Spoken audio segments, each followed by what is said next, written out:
We have a special. We have a wonderful special in store for you tonight. And for the second time in the history of Guitar Tales, I had goosebumps and my eyes welled up, and I'm not kidding. We have Old Grey Guitarist, 4.6 million views on America's Got Talent on their YouTube edition of this performance. Unbelievable. Great story coming up. And before we pull him out of the green room with the great Scott guitarist Engel, publicist extraordinaire, co-host extraordinaire, we have some sponsors. Confections of a Rock Star in Asbury Park, Rock and Roll Bakery. That's the best thing I could say. Delicious, fun, and my absolute favorite part, not the mini cupcakes, but they're great. Not the macaroons, but they're great. But the pupcakes. Buy them for your pooch. It's fabulous. And just as good when you're hungry for a meal. Alice Cooper's starving right now. A burger. Andy's Burgers. Look at this. Check this out. Look how good that is. Little Andy's Burger. They started out as a part of Confections of a Rock Star. Now they have their own space. They have perfected the burger, the covered fries, everything on Cookman Avenue in Asbury Park. So thank you so much to our sponsors. Without you guys, we wouldn't be able to do the work we're doing right now. And I have to tell you, getting ready for the show tonight, I watched for maybe the 20th time that video, but I knew I had this great guest on. His real name, his full name is John Wines, but he goes by Old Grey Guitarist. I actually had to pull a napkin out of my desk and wipe my tears away. It was a moment. It was a moment shared by 4.6 million people, and I watched the audience, and to me, that moment was when the first power chord came. But let's get my dear friend of 40 plus years who put this show together. I was literally saying that while I was in the virtual green room, that when he hits that power chord, oh my God. If I had hair, let's say the hair on my arms, because, being an Italian guy, I got a lot of that. Yeah. Stood on end. Absolutely. Yeah. I'm not bullshitting. It's a triumph. And the way they cut it together with the people going crazy in the audience and stuff. And it was and getting Simon Cowell's sort of like, all right, I guess I'm going to be involved. You know what I mean? He kind of reluctantly jumped, but as John kept playing, he became more and more involved, and he got him. You know that it's a moment as a performer, and you have your audience. Yeah. And John had total control over that audience. And then my favorite part, and then I guess we'll pull him in a second. Yeah. So I'm getting these, and I'm literally wiping tears. And then when we cut back and I start watching again, when I'm, he was tearing up at the end of his performance because he understood, and we'll let him tell us, but I think he understood that was a moment. Really, I'm trying to hear the backstory of preparing for that, getting the call, flying to the United States, and did he just throw you out there? Do you get a sound check? All that kind of stuff. So let's bring John in, and here he is, all the way from the United Kingdom. Hi guys. Let's put John in the big space. Oh, there we go. There Wait, we go. not yet. There we go. Ah! Sorry to move you around like that. No, I have the pawn. I get to move things around from my side. Yeah. So good evening from where you're coming from. Good afternoon from where we're coming from here in New Jersey. And welcome to the show, John. Hi guys, how you doing? Great. We're good. I'm so happy to have you on, and I'm glad you didn't think I was a robot bothering you. Oh no, I do these cold calls, and people just go, "Oh, that can't possibly be real." Yeah. I've had one of them. Yeah. Now, I got just to start it. So Scott and I had the same visceral reaction. And then after I had mine, I come back to the monitor and you looked like you were overtaken with emotion. Oh god, yeah. I'll never forget it. What were the emotions you were feeling? I like a rabbit caught in the headlights. Because I genuinely thought that I might have been one of those guests that were put up there to, the joke ones. Right, Do you know what I mean? Yeah. I thought, well, they're not going to like this. Are you serious? Is this, but I thought, well, I don't mind taking a rise out of myself. So I didn't care.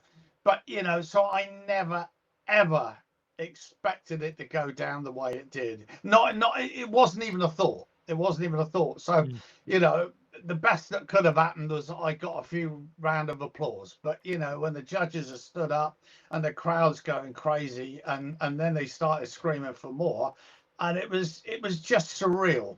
It was really, really surreal. Wow. And and you're, it's not like you're someone who was famous going in. No, not at all. No, I mean, I had a fairish following on social media already, but Okay. but that's nothing compared. What I don't know, probably 1.5 million, maybe, just less than that. But the chances of any of them being in the audience are very remote. Right. And you seem by nature a humble person. Yeah, I didn't mean to do it. I never set out to do it at all. It wasn't like, oh yeah, I'm great, I could do that. No, that was the furthest thing from my mind. It all happened by accident. So it was, and not forgetting that I left England on the Tuesday afternoon. And at 9 a.m. on the Saturday, like what's that, 5 days later, 9 a.m., me and my wife are eating breakfast in our living room, wondering what the heck actually happened. Yeah. Wow. So, it was a total whirlwind. It's not like, you go there and then you've got like days and days of practice or anything like that. No, it's in there, do it, bye-bye. Yeah. Wow. So is there a auditioning process that happens in your area? Is that how that all goes down? No, not at all. No, I mean, it all came about. It all came about because I'm a teacher. That's what I do. Okay. That's what I love doing. Yeah, we're going to talk about your new your website, your online school. We'll get to that for sure. That's what I love doing. And I had a student, if we go back 6 months before the audition, because that was in the March, and I had a student who was really, really nervous about an upcoming concert at school, because where I work at the Bourne Academy, we do like, I think 15, 16 concerts a year. You're lucky if one school does one. So there is constantly, which is a lot of work, and it does your head in sometimes, but there's nothing better than watching your students up there playing. And she was just on another level in nerves, and she actually just said to me in a lesson one day, and I said, look, don't worry about it. I know you will. You won't believe me now, but you'll go out there, you'll do it, you'll love it. And as soon as you come off stage, you'll want to go back out and do it again. And of course, that actually happened. Right. But, they don't know. It's completely alien to them, isn't it? And she said to me in the lesson one day, she said, yeah, but it's all right for you, sir. You don't get nervous anymore. And I thought, well, yeah, okay, I do, but, not on your level, obviously.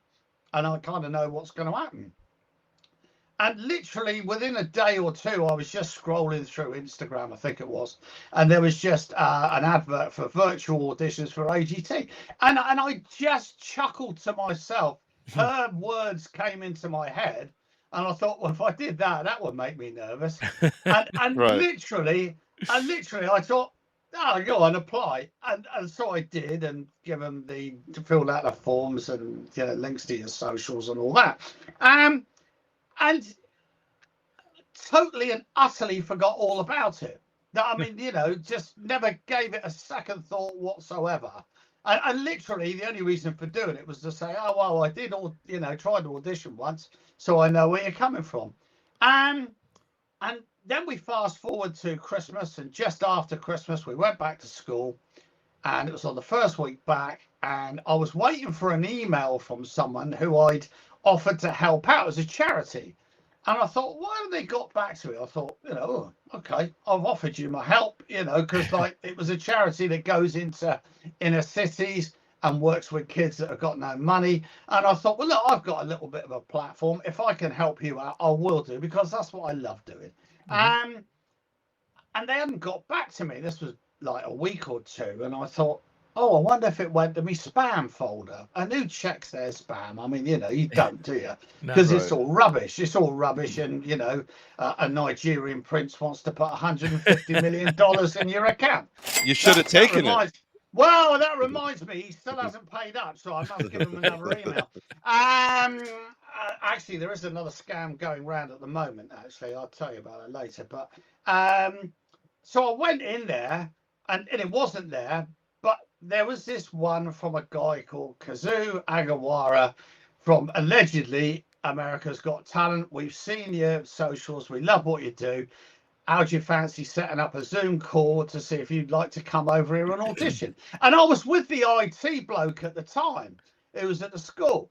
And I get scams all the day in, day out. We all do. Like the Nigerian prince. Or well, that's why I was worried about reaching out to you, thinking it was bullshit. Well, yeah. But and it had gone to my spam. So obviously I'm thinking, well, this is definitely rubbish. This is. Right.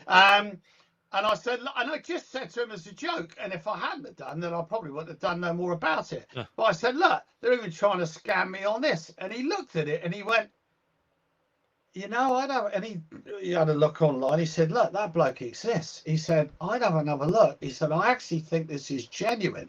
I said, get the out of here. You know what I mean? Like, you must be joking. And it wasn't.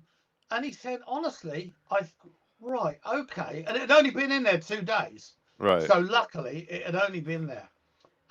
So basically I got back to them. I said, look, I'm ever so sorry. It went to be spam, blah, blah, blah. And that just set off a whole chain reaction, and then it's like you set up. And I really thought I'd blown it on the first call I had with him. And he was a lovely guy. And I think he's still doing it now.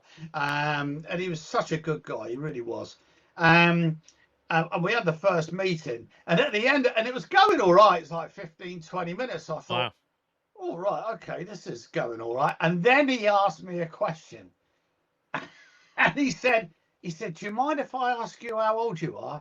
And at the time, I said, no. I said, I'm 59. He went, oh, really shocked. And because I know I look a lot older. I'm 61 now, and I know I look a lot older. So I'm kind of thinking that, oh, right, they were obviously looking for some really old guy. But as it happened, it wasn't. They love what I did. And then, of course, we get involved in the music, the guys in the music department. And then we have to thrash out what we're going to do. And videos are going forward, back, forward. So they gave you kind of a track to play to? Yeah, basically we were. I wanted to do one of my best performing videos, which was Crazy. You know, the Niles Barkley thing, CeeLo Green. But he said, no, we can't get clearance for that because it's Danger Mouse and he won't allow it. There's a lot of things you can't do. They said, don't even think about doing any Guns N' Roses. And I thought, oh, that's a shame because I love doing Slash. But, there you go. And then they come back to me one day and they said, look, we've just come across this live version of We Will Rock You. How do you fancy that? I said, yeah, love Queen, of course I do. Love Brian May. It was a Bohemian Rhapsody that first went viral for me. So so basically, they gave me a backing track, and then we had to alter it because then I had the idea of starting it with the dive bombs and what have you, the motorcycle start and what have you. But it gets your attention. Like you're putting on a performance, so there's a lot of performance elements in there. Now I noticed at the very beginning, as you're setting up, the guitar amp was doing what guitar amps do. Was that intent? And then the camera pans to strained looks on the audience, like, who the hell is this guy? Was that intentional, or was that just you setting up? I'll be honest with you, I don't know. Because you're out there, and it's like, it could well have happened. I've got a high gain setting. I'm going through a Fender Twin. And I've got the Black Star dual drive pedal and a compressor and a tube screamer, to really get. I saw the pedal board there. I mean, you could have dumbed that down in a big way and just went into some, modeling amp and been done with it. Yeah, I mean, I wasn't into. I am now. I've got a fractal unit now, but I wasn't into the modeling then. But that's the sound that I, was using for my videos at home. So I didn't know what amp I was going to get when I went over there or whatever. So, I mean, luckily it was a Fender Twin, so I was happy. Fender really do the best pedal platform amps, but they're really great. So, I could easily get my sound. So that was an advantage. So, yes, it may well have happened. I can't tell you because it's all a little bit of a blur. You're out there and you're just trying to think, now which bit's first? Right. Well, as a performer myself, I always say to myself, after every gig, and we call it a no-hitter. I've never had a no-hitter where I go out and I play an entire gig without any mistakes. I know there are mistakes. No. When you look at the video, do you go, ooh, that sucked, or that was good, or that looked great, or that came out better than I thought? Yeah, Are you very hypercritical of your performance? Yes, I mean, I was ahead of the beat on the first part, but that's like drummers are always going faster when they're nervous. Do you know what I mean? Yeah. So, most people, let's be honest, won't know that. No. I mean, we tell the kids, I always refer to like the band on a Titanic with kids. It's like, you're going to make mistakes, all right? But whatever happens, and I'll tell you something that did happen. You do not stop. Mm-hmm. You don't stop. Or you make a face or any of that kind of stuff. You've just got to keep going. Even if it's going horribly, you can't stop, because if you stop, everybody will know that there's a problem. Mm-hmm. If you don't, then most won't. They won't know. No. They won't know. And there was a problem. And when after the first, when it hit the power chord, hit the harmonic, dive bomb, and it's never happened before, and I've never had it happen since. And I'll show you what happened. Well, hang on. I know what you're about to talk about because I heard it, but I want to hear you say it. Oh, really? Right. I didn't hear anything. I was too busy wiping the tears from my eyes. Oh, right. So there it is. That's the AGT. Yeah. So when I dived, somehow that top E string, it got stuck. I'd like to know how, got stuck underneath the pickup. No way. So it was like, there you go. And then I had to quickly dive bomb it again. I mean, obviously they got different camera angles, and they knew that I'd done that. Oh, so they crazy. obviously panned away. But it was a split second. But that's nerve-wracking. You're a musician. If it's gonna go wrong, it's gonna go wrong absolutely at the worst possible time. Yeah. Wow. I mean, I could have stopped there, but luckily I didn't, because it would never have worked otherwise. Right. So you can't stop. That's because you're working off the element of surprise. They see this old guy come out there, and he's got an electric guitar, it was set up like that. Yeah, you would lose that sense of surprise. Yeah, that's right. Again. Wait, so why it happened, I don't know. But it just happened. When we opened the show, I talked about, like, twice in the history. We've been on for 6 years. We've been on the air. Right. my dear friends, and it later became Scott's great friends, a local band Nixon's Head. I got all emotional. But there is something similar. They're just a local band. Our friend Andy Rosenau, who's their singer, comes across just like this nice, affable, dare I say, nerdy guy. Yeah. He's their singer, and then all of a sudden, when he starts singing, he's a badass. And I saw that on your face. Like you're a nice, affable guy. And I think at some point when you knew you were owning that stage, and I think it was subconscious, I'm not thinking that you had this inner dialogue. I think it just happened. You became badass during that. You you arched your back, right? I think it was the we all power become. I'm a pharmacist in real life, and I've never booked a gig from the pharmacy, and vice versa, because here I am in the white coat. I'm giving vaccines and stuff. It doesn't. And when they go to my page and they see me, on stage and doing the things that I do, they go, "Is that really you?" Yeah. That's really me. Yeah, Scott's a badass. It's a whole nother alter ego, Yeah, but you have to bring it. You have to perform. That's what people want to see. They want to see you perform. Yeah. Was your emotion afterwards?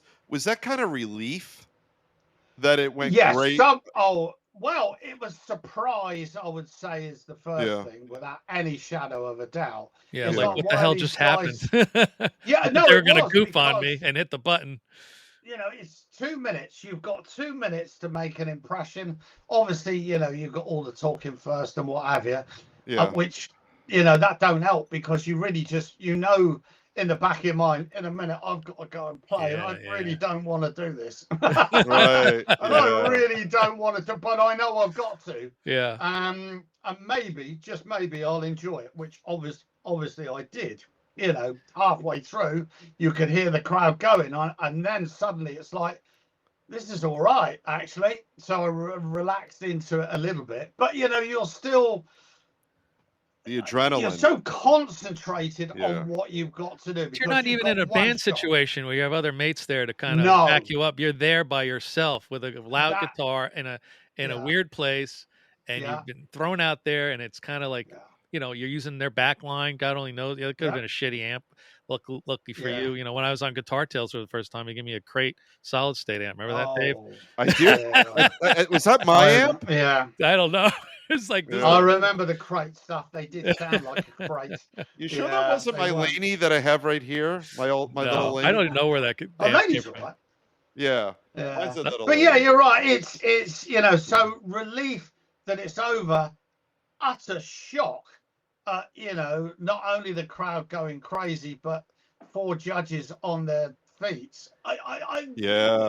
I had never even. I mean, you imagine a million scenarios, but I give it my word that was not one of them.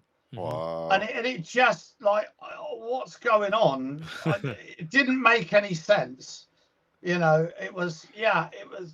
I can't. And you had the right song choice. It goes. It works well with the crowd. I mean, you could have played any song. It might have tanked.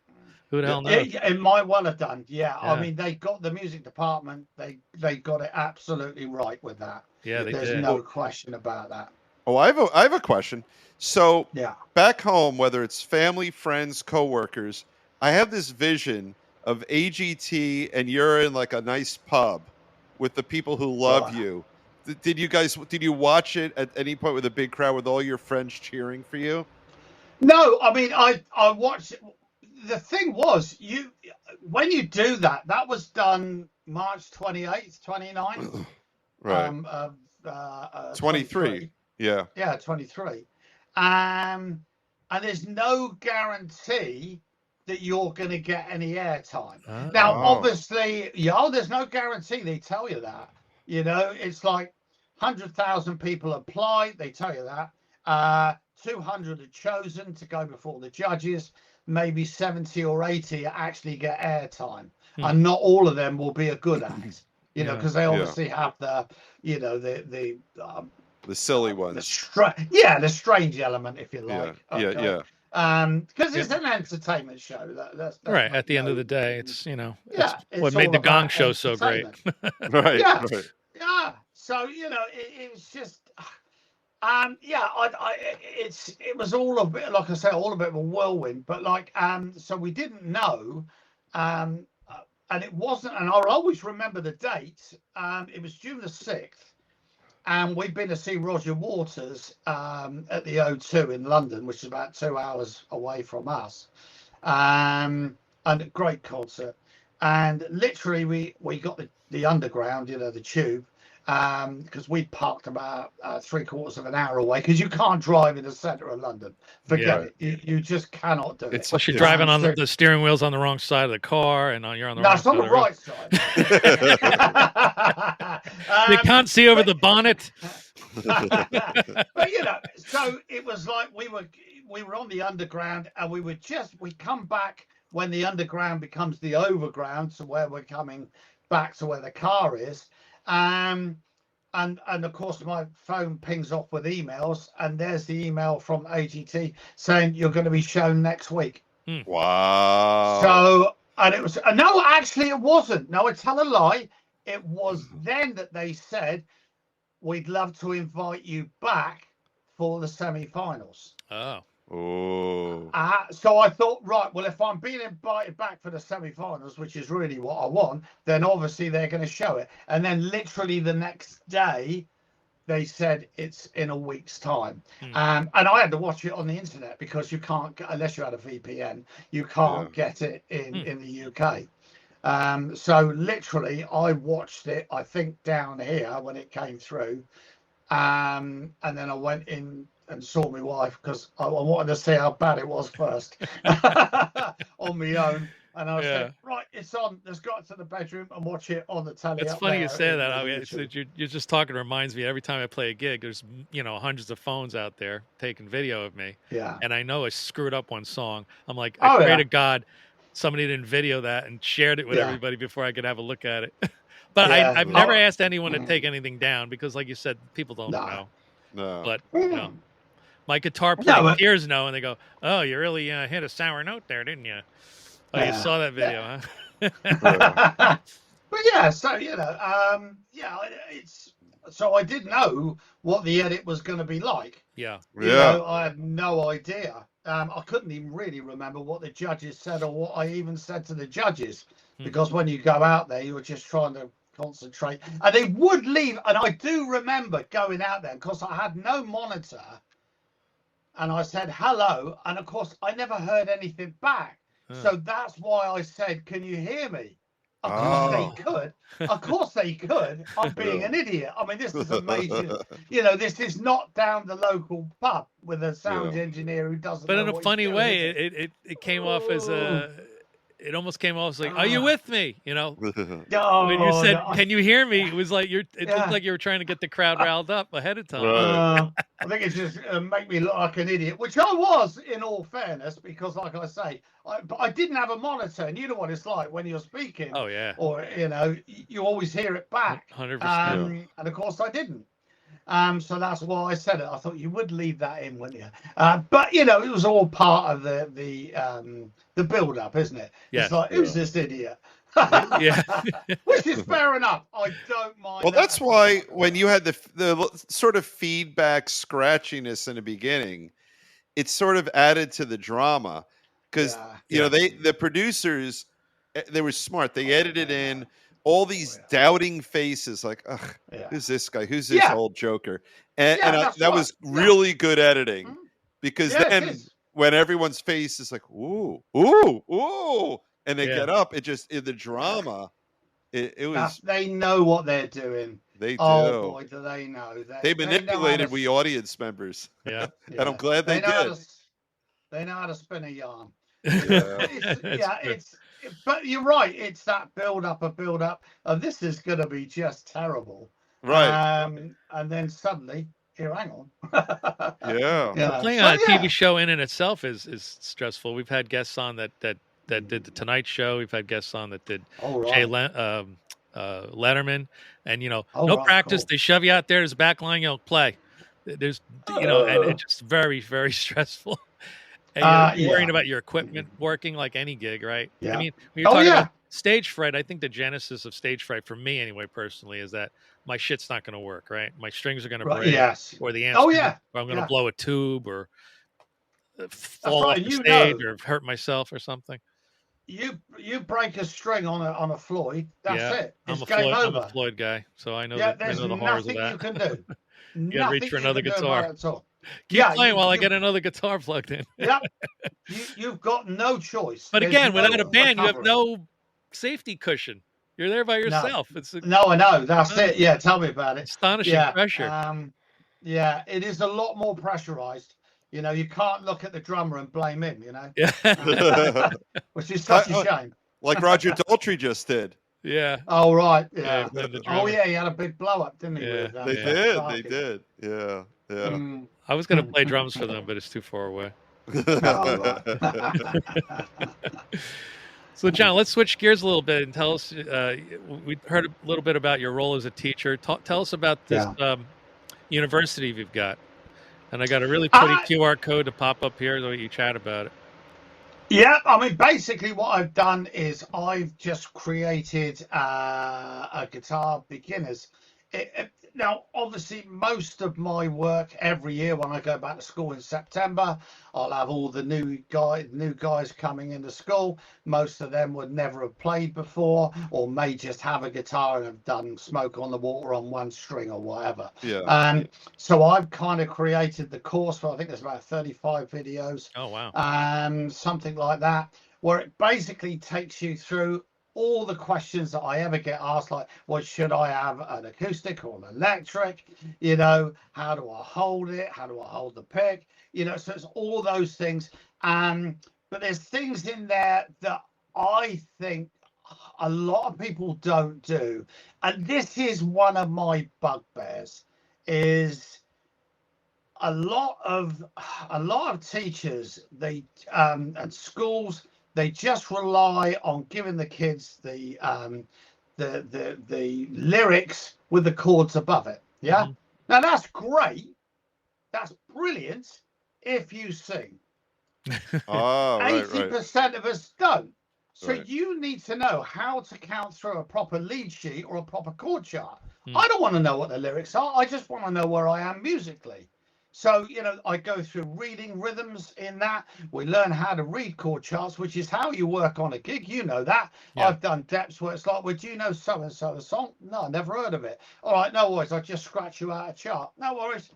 That's it. And you're away. You can just play it. I don't, you know, and I've talked to kids over the, many, many years. And I reckon 80% of them much prefer a chord chart, lead sheet, rather than the lyrics with the chords above it. Yeah.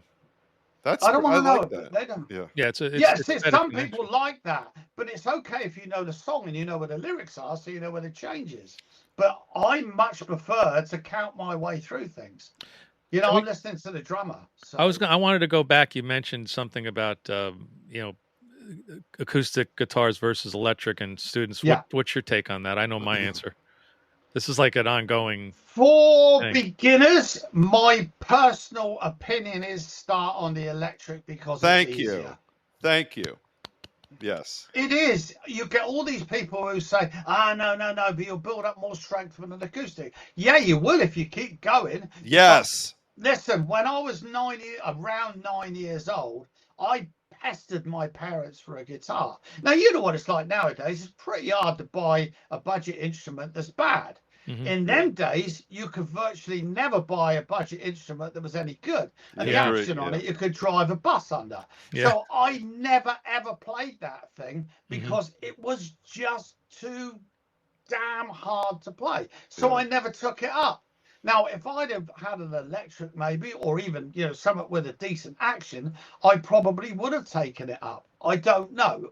That you can never prove. Yeah. And I do get the camp that says that, but I know it puts people off. Absolutely. So therefore, I always, you know, we do. I'll give you. I will give you a funny story. And it's many years ago at the Bourne Academy where I work. And I had this year 7 kid. That's the first year that comes into us in that school. It goes from year 7 to year 13. And he come in, and I said, and I teach bass and ukulele as well. I'm not a bass player, though, please. I play a bit of uke, which is quite good fun. And I said, oh, what instrument you here for then, mate? And he said, oh, electric guitar. I said, oh, yeah, magic. I said, yeah, great. There you go. Grab a weapon of choice, like, from a rack. And he picked it up, and I said, like I asked all of them, I said, have you ever played any other instrument? And he said, yeah, I played a cow stick. And I said, a cow stick? I said, you mean a cowbell? He said, no, a cow stick, like that one. Points to acoustic guitar. Oh my God. Yeah, righto, mate. Thanks very much. Never mind. And there's something very magical about once you get the student going and you introduce him to distortion. Oh my and God. how you could make a power chord with just 2 strings, which is a lot nicer than trying to play a chord, you know. Yeah. Oh yeah. Too right it is. Yeah. So and yeah. Then, so and then they get the bug. You know? Yeah, that is my personal opinion. Is that you should start on it. I know it's more expensive to start with. I do understand that. But you know, and anything's better than nothing. Yeah. But I want to make it as easy as possible. Yeah. And then you grab them, and then when they've got that, then you can start. You know, making things more difficult. That's not just your opinion. It's actually the correct opinion. I think so. I've been telling people that for years. Parents appreciate you could put earphones on and have to listen to Jim wailing away on the guitar all hours of the night. That stupid conventional wisdom, because all it does is it turns so many kids away from playing. Yeah. Yep, it does. And what's the point in that? Yeah. So, okay, so you only spent 50 quid then. Well, you just wasted that 50 quid. If you'd have spent 150 quid, you might not have wasted it. Right. But I do understand, you know, I understand both ways, but that, like I say, I honestly believe, you know, that's the way forward. And you know, most of the stuff, you know, there are some that have got an acoustic and they just come in and they just want to go. And, you know, and I set the guitars up at school so that they've got a pretty good action anyway. Yeah. By the way, and we put light gauge on them. So you made history. This is the first time on Guitar Tales someone said quid. All right. Yeah, that's the English. I love that. You are you're our fourth guest from the UK, but you're our third guest broadcasting from the UK. We had a guy, Johnny Bullitt, who lives in London, but we taped it when he was in New York. But we've had Becky Baldwin, who's a bass player. Oh, yes, you know, I know Becky. I've met her. Yes, I met her at the guitar show in Birmingham last year, I think it was, because we're both signed to D'Addario. Oh, okay. So she's a D'Addario. Oh, and I almost forgot. We did this for her. We have to do this for you too. We'll change the background. There we go. There we go. Oh. Love it. Yeah. So I know who else you had on? Keith Zander from Zander and the Peace Pirates. Keith is a marvelous guitar player, and he has an appendage because he had an accident as a kid. He plays guitar with a hook. So he named his band a pirate band. He tapes or whatever the pick into the hook, and he goes crazy. Right. And he's outstanding. Cool. I watch his videos almost every single day. Yeah. Right. He's outstanding. He was fantastic. Yeah. I think it's great when you've got people with disability and they overcome that. And I have shown countless students across the years that have said, oh no, that hurts me fingers, or oh, that's too hard and I can't get it. So then I show them like the big toe guitarist. I said, this guy's got no arms. He plays, and then there's this other guy that's doing Van Halen and he's got no arms. And I said, you got a problem? Yeah. Right. Yeah. Oh, yeah, all right then. Yeah, no. Yeah, so I think it's great. I think that's totally inspiring. Yeah, he was fantastic, and what a player! So you check him out. Oh yeah, and then I was thinking Jerry Garcia. Look at him; he lost a couple of fingers. You know, Tony Iommi and his little. Well, that was They said he'd never play again, and then you go right back to Django, of course. You know? People of course. Still can't work out what he did. Yeah. 80 years later or whatever. You know, and they still can't copy what he did. No. Crikey. Who are your musical guitar heroes now and growing up? Are there a whole bunch of them, or is Probably. this one in particular that you really Well, like to shine? probably Gary Moore was always my favorite. Oh, I love Gary Moore. Yeah. You know, there was just, and when he went to blues, it totally changed my playing. It and I think, in all fairness, it was probably Jeff Healey who really turned me on to that rock blues thing. Yeah. And I'll never forget the day I first heard him. I was working as an electrician then, and we were working in a Kodak plant at a weekend, and it was shut down. And literally they had Radio 1 on, which I would never listen to ever.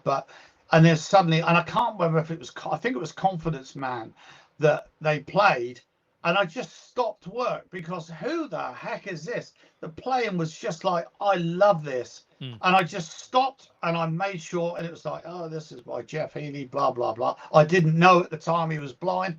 I literally down tools. Talking about disabilities, there's a guy on his lap and adapting and playing it like this. I mean, it's crazy, but you can overcome. And I went straight round the corner and ordered it, and we couldn't get it, and they had to import it from America at the time. And then of course it wasn't long after that Gary Moore turned to the blues, and then it was just like, oh, this is where that's where I love. So Gary Moore definitely was, but there's loads of people. Gilmore, I love Floyd.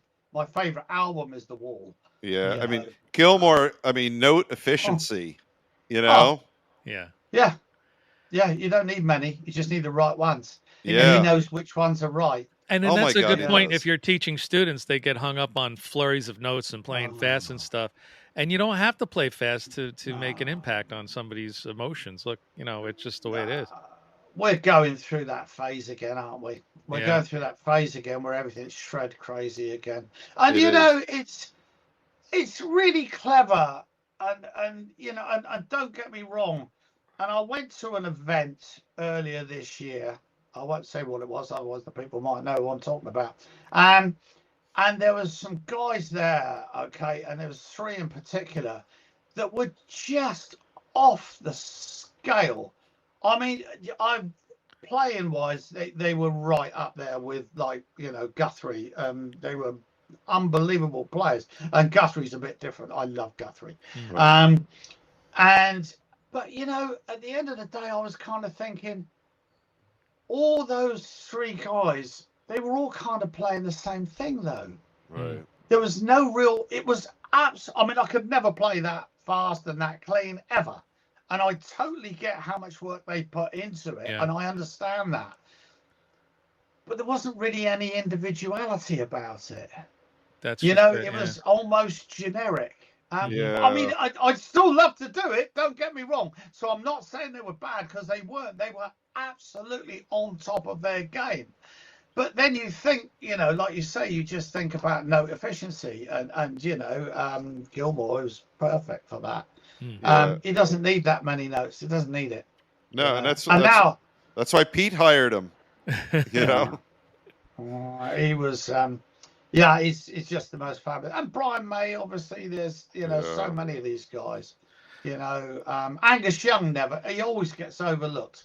Angus, always gets overlooked. Their studio, whatever the hell happened in their studio, they should be like this sloppy, dirty band, but it's clean, it's crisp, and it's dirty all at the same time. Not like Van Halen's studio with the beer cans and dirt. There's a girdle on the floor. Eddie, of course, that was, I'm still reeling a bit from his loss, obviously. He was but he created his own style of playing. Yeah. I remember when I first heard it, question. I thought, is that a synthesizer? That's not a guitar. Right.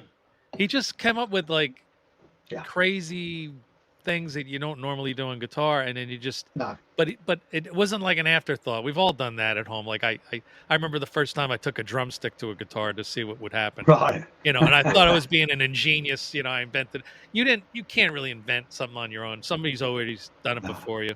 Oh yeah. But he's taken that glimpse of an idea that's ridiculous and then made it part of his playing, and he brought it to the masses. That's what he did. And I think after Hendrix, he was, in my opinion, the most influential guitarist.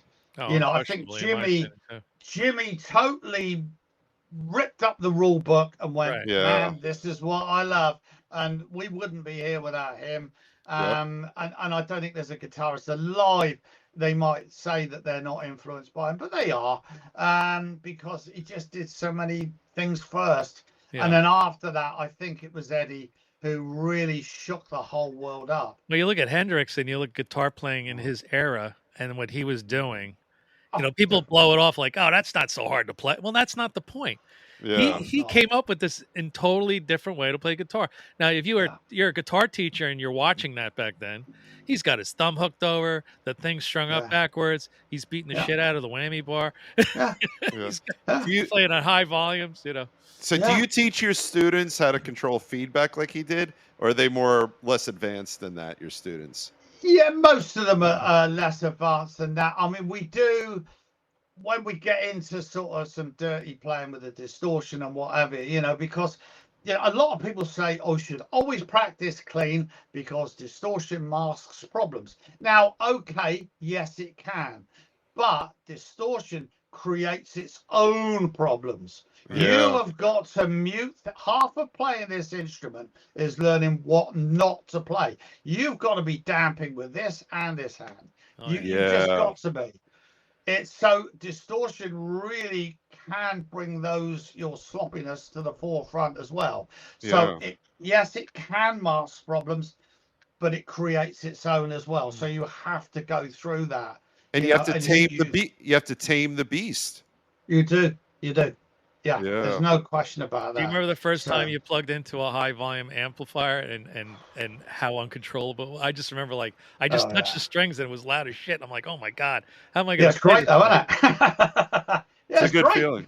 Yeah. Yeah, I remember actually last year at our Guitar Summit in Germany, which is like massive guitar show.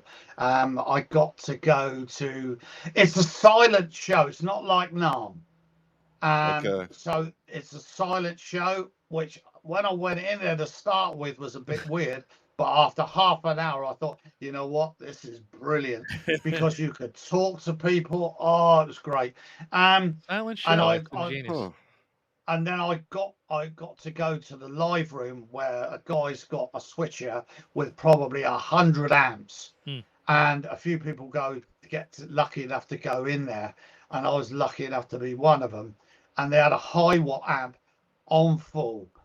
Oh boy, was that great. Was that just like, oh, I like this. Remember day we were talking to Rudy Sarzo and he tried John Entwistle's rig and everything was on 10. Literally, the whole thing was on 10. He's like, it was unplayable. He couldn't tame the beast, as David said. Yeah. Oh, yeah. It was awful. No, there's nothing like it. There's nothing like a big stack that's ramped right up. You get that natural compression with the valves. Yeah. Yeah. Don't get me wrong, the modelers now are brilliant. They are. Yeah. But you've got to look at a modeler as another rig, not an instead of rig. Right. I like that. Yeah. Yeah, they've got their place, and so is a big stack that's just turned right up. That's how they used to do it. That's how think Kossoff.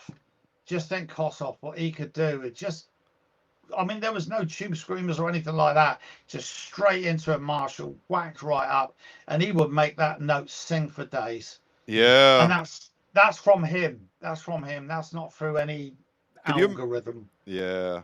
Can you imagine a studio when you've got a handful of Marshall stacks on 10-ish? Like blood pouring out of your ears, but the sound, oh my God. Did you ever get a chance to meet Jim Marshall? No, hang on. I think he used to do a lot of the NAMM shows and stuff. Yeah, I think I might have met him at a show here, but many years ago. I don't think I met him I think I saw him. Funnily enough, I should have done this the last few weeks, but I've been so busy. I have been offered to go up to the Marshall factory and do it, and I will go up there and do a tour. You know, and I think up there you get to, you know, you got Randy Rhodes's head and what have you. So that'd be great to have a go through that. So I will go up there at one point because I met Steph, I think his name is, at NARM this year, and he said, "Come on up, man. You know, come on up and let's have some fun. I'll show you around." I actually met Jim Marshall at a show, and I didn't know who he was. Oh, right. Well, he was a drummer, of course. Talk about Old Grey Guitarist. There's this old guy behind this. I thought he was just working the, you know, the concession or whatever. And I was actually with Peter Frampton, believe it or not, which is a whole nother. Oh, right. Oh, yeah. And Peter says, "I want you to meet my friend Jim." And I go, "Nice to meet you, Jim." And then later in the day, we're talking, and he goes, "That was Jim Marshall." I'm like, "No!" Oh, yeah. It's that name, isn't it? It's but synonymous. I guess in a cool way, it was like, "Hey, man, nice to meet you," and I moved on. And instead of making a big deal, but yeah, you probably came out better. I was so upset. I go, "Why'd you tell me?" Well, he's there at the Marshall stand. I mean, I don't know. Funnily enough, I had a similar thing at NARM this year, and I was on the Valiant Guitars and Tube Workshop amps. They had a shared stand, and I said I did some playing there. And there was this little old black guy there. You know, I can't remember his name now. That's terrible.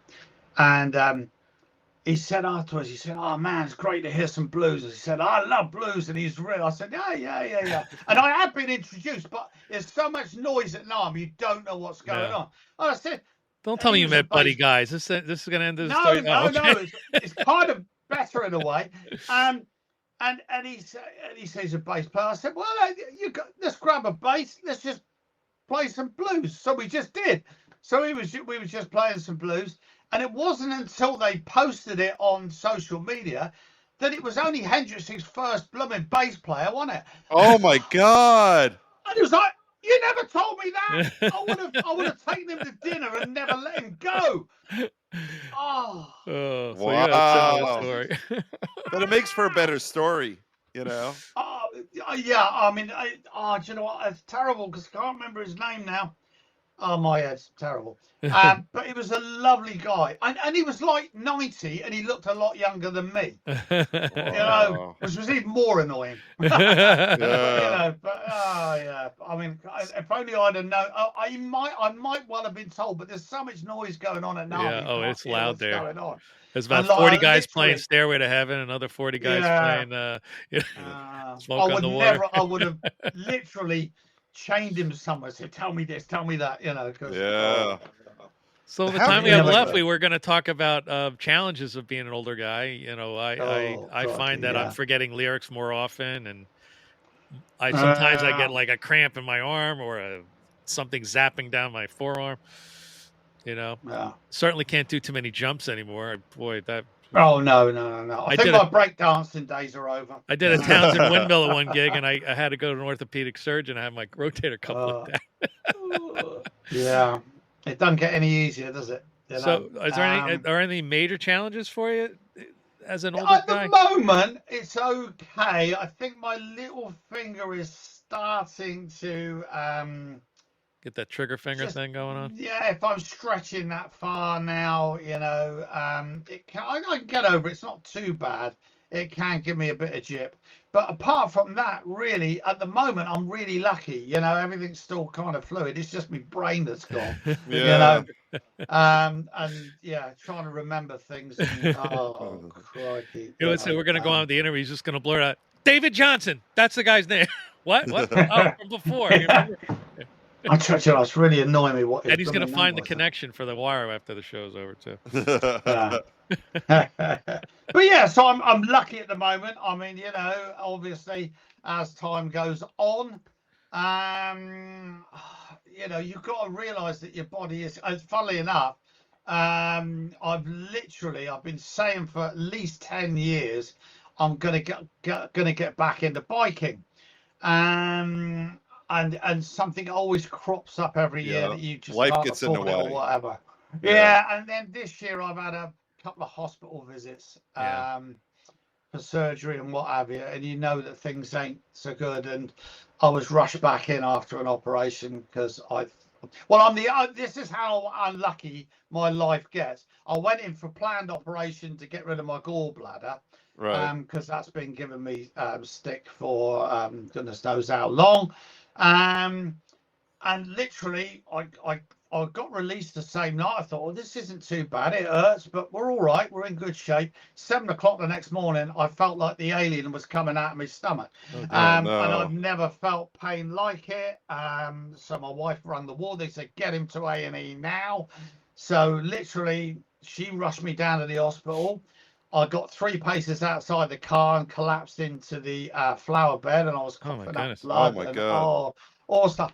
But actually, believe it or not, that was the best thing that happened, because then they just come straight out with a chair and whip me. I didn't have to wait in an accident and emergency. I was straight in. Yeah. Right. And it turns out that it was nothing to do with the operation. That had gone fine. I'd also now just picked up a kidney stone. Oh my that's So I goodness. had an operation one day to get rid of gallstones, and just that's the way my luck goes. You know, then I get a kidney stone, which is not a lot of fun. No, it's not. The good thing, because I've had them Oh, too, is that oh, we could legitimately say that it's because I've had multiple doctors and women who've had kids tell me it's more painful yeah. than childbirth. The childbirth. Yeah, Yeah. they said exactly the same to me. Oh my I've goodness. never known pain Oh, like that. Holy no, crap. nor have I.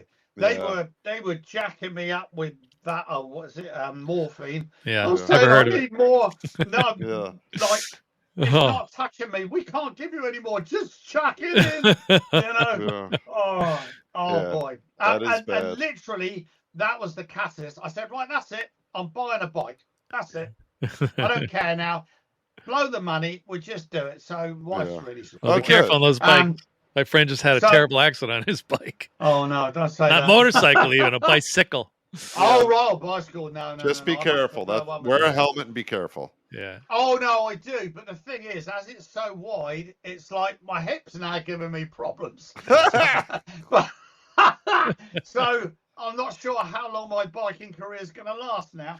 But there we go. So you've got to realise that, you know, up here I'm still 18.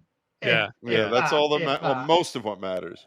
Yeah, I think rock and if roll that. keeps you young. We have a lot of older rockers out Yeah. there doing it, you know, at Yeah, I 70, agree. 80, 90. I Yeah. mean, there Yeah, are no rules. I refuse to grow up. I'm sorry. No, I Yeah. you just should not. refuse. Same None of here. us will. No. Look at me. Do I look like I grew up at all? And And I love your shirt, by what's the the way. I have point? to give a shout out to those guys. I love their Oh YouTube yeah, channel. Liam I Pete are great. I would love to have them on their show one of these days, but they do their own thing. Yeah, They're I was very on busy. there. Yeah, I did a couple of videos. Now, did with they them. only have one location in the UK, or they have Yes. multiple? Yeah, just one. No, just it's the one shop. They've also got a big warehouse as well. Yeah. Which feeds the shop because they're really huge. But you know, we've had 2 now big major retailers go bust in this Oh country. boy. It's there's no margins in this stuff anymore. Yeah. No. You know, it's a tough industry now, you know, and if and a lot of people are buying online now. Yeah. We can't lose the local guitar shop. You know, you guys Yeah, know that. yeah. We have over here. We pretty much have. It's, Oh, you have? Yeah, Yeah. there's not many mom and pop stores left. No. Really? Yeah. Yeah. My We have best to get out guitar to memories. We have to get out to California, see Chuck's setup. Yeah. Bootlegger. I'm an endorser for a company called Bootlegger Guitar out in Hermosa Beach, California. I can't Oh, reach okay. mine. And he's I'm got trying this to really reach it. cool, like, bourbon, you know, cigar lounge, and with lots of leather chairs, and you hang around, and you know. But he has a massive internet presence too. He sells a lot of stuff right. worldwide online, so he's got Cool. the best of both worlds. Right. It's going so But well. He we- opened up a new shop.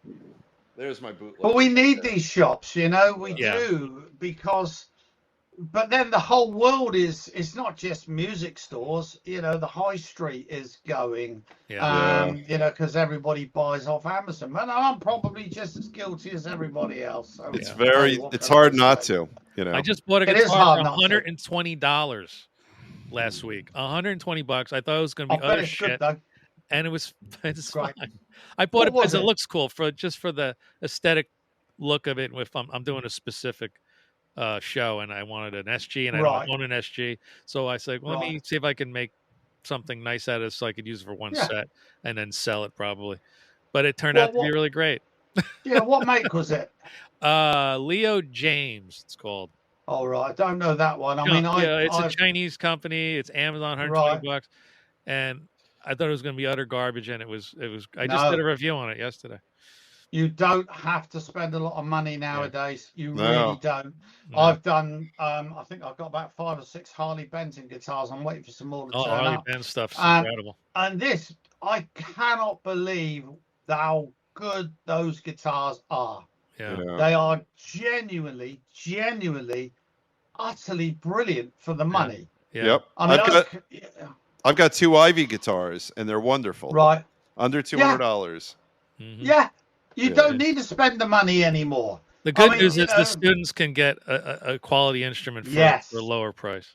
Yeah. That is a great thing now. Like I said, when I first started, you couldn't buy a decent budget guitar. Now it's hard not to. Yeah, they're all good. There are a couple out there that I wouldn't definitely wouldn't sometimes recommend. Sometimes it's hit or miss, but if you know how to set them up, you can get them to work. Yeah, hey, absolutely. Just like that, we're at an hour. Yeah. Oh, crikey. That's the best thing about our show. It feels like 10 minutes. I think we got to wrap it up here. So again, Old Grey Guitarist Academy. Check that out. You check the QR code. It sounds like a fantastic resource for beginners. Oh yeah. It's definitely check that out. Just scan the QR code. It's very reasonably priced. We put a lot of effort into it. It's all filmed in 4K and what have you. But it's like I just want people. I've tried to do it as if the person's in the room with me. That's fantastic. Yeah. So it's as I teach as I normally do face to face. Because and you're never going to beat face to face, and you never will.